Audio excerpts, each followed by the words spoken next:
again. Hope you can hear me. Got a lot of noise going. Oh, we got some rain happening too. That just started. Okay. Put this engine back together. Had a whole lot of issues. And shut this off for a minute. Too noisy. Right. I said, yeah, had a whole lot of dramas with the engine, and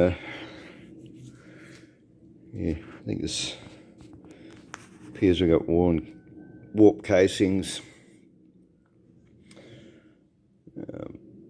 I'd heard that, you know, these engines really need to be line bored before you put new main bearings in them, which I didn't do, didn't have the money. But anyway, yeah, when I put it together, I was putting it together and putting the mains in.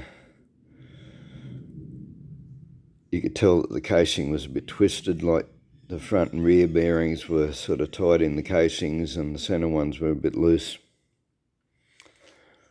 But anyway, I've put it together anyway under the theory that, you know, it should still clamp together tight, you know, once you tighten it up, and then in time with heating and cooling it should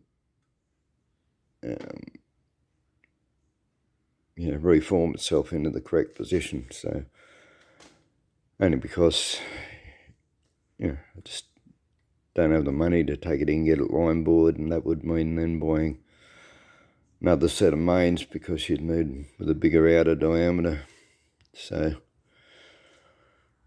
yeah, willing to put them together and just see how it goes. As I said, I have a theory that by heating and then cooling and everything, that the casings will, you know, resettle back into the right positions and it'll be fine. What I didn't do and should have done is replace the little lamb bearings. I didn't do that, so I just sort of run out of money. And yeah, I regret doing that. They're pretty worn and it's banging around. I can hear it. I can hear the little ends. And I've just looked them up.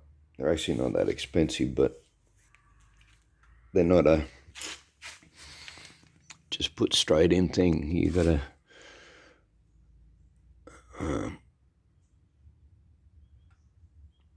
they're like a compression pin. They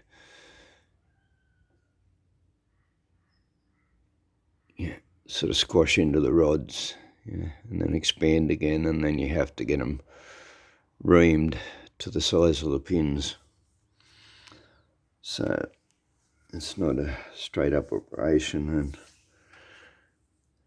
yeah, here in Tassie that'd take a friggin' month to do, you know, and I'd probably have to pull the whole engine apart, take the rods out, you know, take the rods, the pins, and the new little lamb bearings in, and then wait a month for somebody to get around to do them, which I'm not prepared to do either. But anyway, I'm gonna buy the new little lamb bearings. They're not that expensive. I'll take the engine out again, take the cylinders off, and have a go at fitting them myself. Possibly go in and buy a reaming tool, you know, be like a small honing tool or something. Yeah, because that's probably all I can afford to do anyway. The other issue I had, I put it all together when I was torquing up the last bolt on the head. I pulled another stud out of the casing. I did manage to fix that. I got a, you know, I had to split the casings again, but you know, I put a 12mm thread in it and a 12mm bolt, and then I drilled out the centre of the bolt and tapped a new thread in it and screwed the stud into that, and had a few issues in it. But anyway, that's holding, so But then when I was putting it together, yeah, got it all put together, and then manifolds on, tinware on, and putting the spark plugs in, and I pulled the thread out of a spark plug. And yeah, I wasn't putting a lot of torque on it. Yeah, I was only using a very short wrench and being careful because it didn't feel real good. But yeah, and so like it didn't pull right out. It just wasn't doing up tight. So I'd pull the washer off the spark plug and put that back in so that it held. It gives you an extra, 1.5 threads or something. But yeah, it's actually leaking. I can hear the compression leaking out. It's just number 2 cylinder here, but yeah. So I'll be ordering some. You can get thread plugs from the VW place that just screw straight in. But of course you got to take the head off because you got to tap a new thread in it. So yeah, motor will be coming out again. When you couldn't really do it in the eye, you probably could, but there's not a lot of room. I suppose you could do it and then vacuum the shavings out. Yeah, probably could be done in the car, but anyway, so I got to pull it out anyway to do these little end bearings. But I said, yeah, it is going. The manifold works, so I've driven it. And now I've got to start fiddling around with jets because this Weber came off a 2 litre or 2.5. I think it was a Mazda or Nissan or something that it came off. And yeah, the first stage is lean, the second stage, the first stage is rich, the second stage is lean, the second stage has actually got a big flat spot here. Like it'll work when it's stationary. When you go out in the road and you open up the second stage, it initially doesn't work. You back off and then you go it again, and then it'll work. So yeah, I'm gonna have to. I've contacted the Weber people now and asked for suggestions on what size jetting to put in it and whatever. So, but it is drivable, and it's in comparison to the Solex and the Stromberg I had on it, it's terribly aggressive. It's this engine used to be flat out doing 70 mile an hour, and I can do 70 now at less than half throttle. Without the second stage open, and it gets to 70 a whole lot quicker, in probably half the distance that it used to. It's like an enormous power upgrade for the motor. So yeah, as I said, anyway, at least I know the manifold's all working. It's not leaking anywhere. I said it's actually running rich, and it'll idle okay. Bit slow on the start. That's probably the manifold. It's probably to do with the amount of air and everything that has to draw through this manifold just before it gets the fuel up to it. So, but it's no great drama. The automatic choke that I had fitted on there, which I made a video, was working. However, this carburettor doesn't have any facility to up the throttle while the choke's on. I don't know why, but it doesn't. There's nothing. Like normally there'd be like a cam or something in here in your linkage, which is attached to the rod, and when you pull the choke on it, it'd up the throttle a little bit.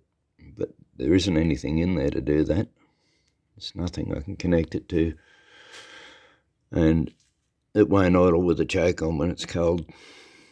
So I thought, well, there's not much point having an auto choke. If I got to sit there, I've got to sit here and warm it up a bit, which I don't mind doing anyway. Unless I just have a manual choke, and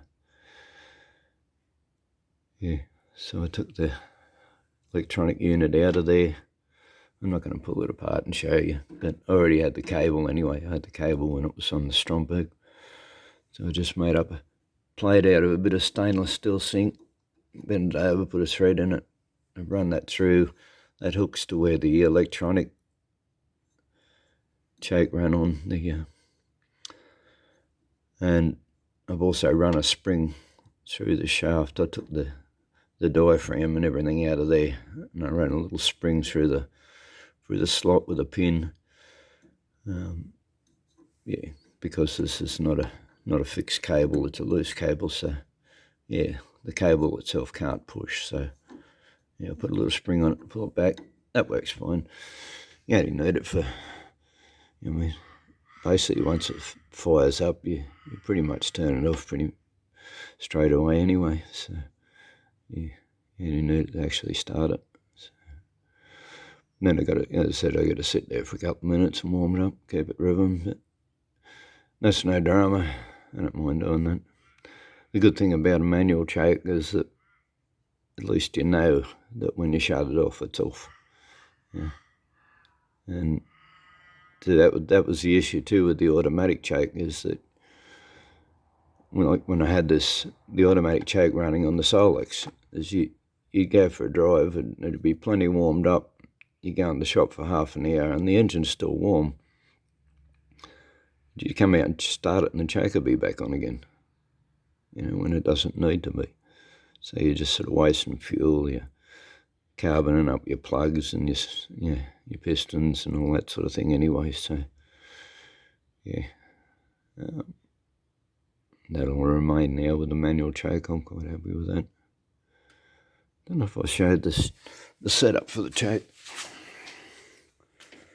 because I've got the longest choke cable I could get from the auto parts, which isn't long enough to run up to the dash, and I don't want to cut any more holes in the dash anyway. So yeah, got this lever down here, so that's on, that's off. It's out of the way, easy to control. So yeah, another little homemade thing, couple of brackets and whatever.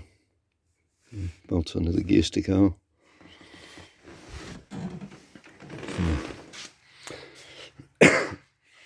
Yeah, so as I said, we've got progress, we've got it running again. But yeah, still more to do. Got to get the jets.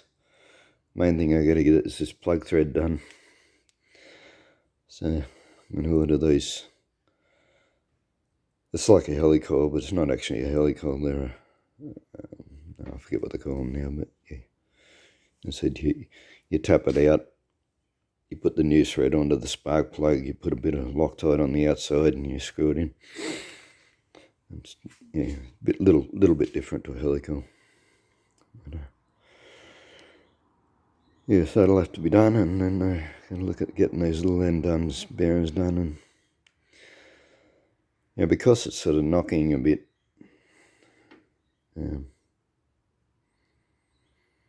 sort of wondering whether I should drive it or not. But I mean, they're the same ones. They've been in it for years and years and years, and I've been driving it like that, so yeah, shouldn't be an issue to just drive it again for another few weeks. So yeah, I think it just seems to sound worse. I think it's because it's getting, because of the carby now, there's no fuel air getting in, at low revs, and it just,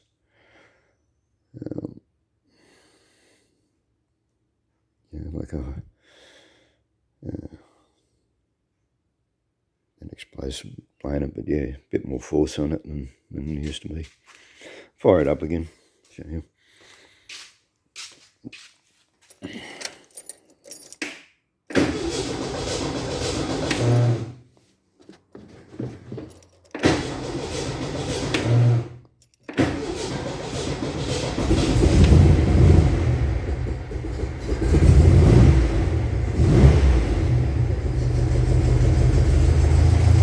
Said, yeah, it doesn't start easy like a Volkswagen used to, but hopefully I can improve on that with some new jets. But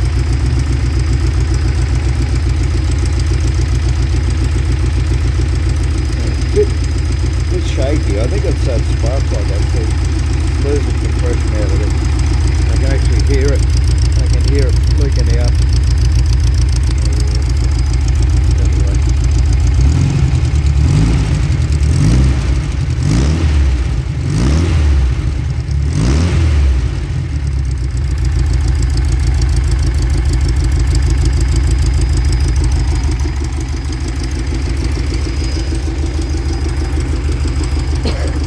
Anyway, that's what we're up to. It's all sort of trial and error, ongoing, but yeah, making progress. Okay, thanks for watching. Bye.